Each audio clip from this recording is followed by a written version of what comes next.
Hello friends, welcome here. Game of Thrones Episode 2 took an emotional and dramatic turn, and it was rather slow, but it showed the real inner self of the characters.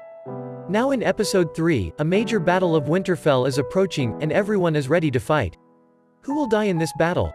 Here are some major characters that I think will not make it to Episode 4. Top on my list is Jaime Lannister. If anyone is going to die a heroic death at the Great Battle of Winterfell, it's probably going to be Jaime. His entire Game of Thrones arc has been leading to the moment he can finally right his many wrongs from Season 1 and before that. Season 8, Episode 3 presents the Kingslayer with that exact opportunity. Episode 2 already laid most of the groundwork for this emotional death. First, Jaime apologized to Bran for pushing him out the window and sort of got Bran's forgiveness.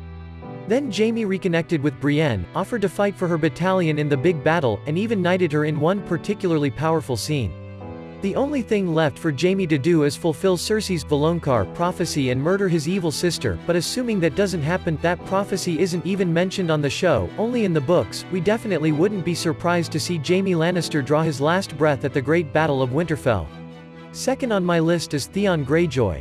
During the official Inside the Episode series, co-creator D.B. Weiss noted that Theon Greyjoy is acting valiantly, even recklessly, in an attempt to redeem himself after years of atrocious actions. He's using this battle as an attempt to try to make good to the extent that that's possible on the horrible mistakes he made. Weiss said, "The entire plan involves using Bran Stark, aka the Three-Eyed Raven, as bait in the Godswood, luring the Night King to a place where they can ambush and kill him. Theon volunteered to lead his Ironborn soldiers as Bran's personal guard. Assuming this goes according to plan, then Theon and his comrades will probably wind up roasting in icy undead dragon flames before Jon and Daenerys swoop in on Drogon and Rhaegal to combat the Night King directly." Another major character that looks like departing is Grey Worm. If Theon is the tragic hero, Grey Worm is the prodigy who also is destined to die, but after he is done with his list of good deeds. However, in the case of Grey Worm, there is only one good deed he is concerned with: to help Daenerys win her Iron Throne after fighting in the Great War. Grey Worm has always been a prodigious representation of a fighter, just like Achilles, who only meets his death at the battlefield, and that too because of a simple physical flaw like the Achilles heel.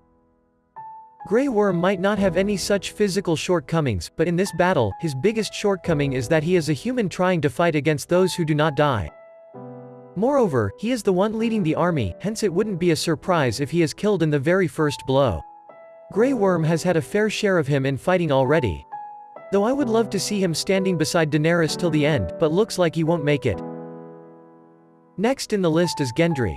While Arya could very well eat it on the battlefield, there's infinitely less to gain from her death than Gendry's, at least from a narrative perspective.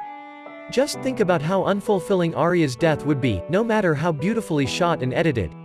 You don't spend 7 seasons with a character as rich and complex as Arya only to kill her off in a pile of bodies just because it's a big battle and characters are supposed to die in big battles. So, Gendry. He's done his primary duty, he's made Arya her weapon, and he gave her one night of pure bliss. Their little conversation that Gendry also seeks to do some fighting on his own, with far less experience than anyone else around him, only sets him up for a nasty death. Another is Beric Dondarrion. The Lightning Lord will give up his last life in the fight with the dead.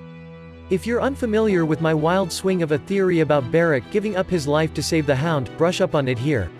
The two brothers without banners were last seen together in A Night of the Seven Kingdoms, and are seen together again in the trailer for Season 8 Episode 3. Will the far-fetched prediction come to pass? Soon we will find out. Next is Tormund Giantsbane. As much as we have loved him for his raw expressions and impulsive take on love, unfortunately, Episode 3 might just be the end of the red-bearded wildling. Tormund is the everyman character we all fell in love with, as unlike the other knights in shining armor, he has been the one who regards nothing when it comes to battle. His love for Brienne of Tarth has remained unrequited, and perhaps as one last act of love, Tormund will also sacrifice himself to the Night King. This will quite expectedly lead Brienne to at least feel sorry for him, and maybe that is how his love story is supposed to end.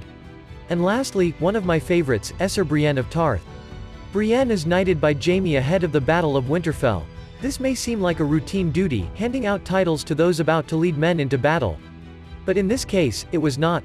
It was a moment of recognition and respect for a character who has been denied both her entire life, given to her by the man from whom she craved these things the most. This moment is everything Brienne's ever wanted in life, despite her insistence she doesn't. One of the reasons fans love Brienne so much is they recognize her self-abnegation, her refusal to admit to herself her longings for anything since she knows chances are, she'll never have them. I hope you liked my video. Enjoy the show, and like this video. Please subscribe to my channel. See you soon.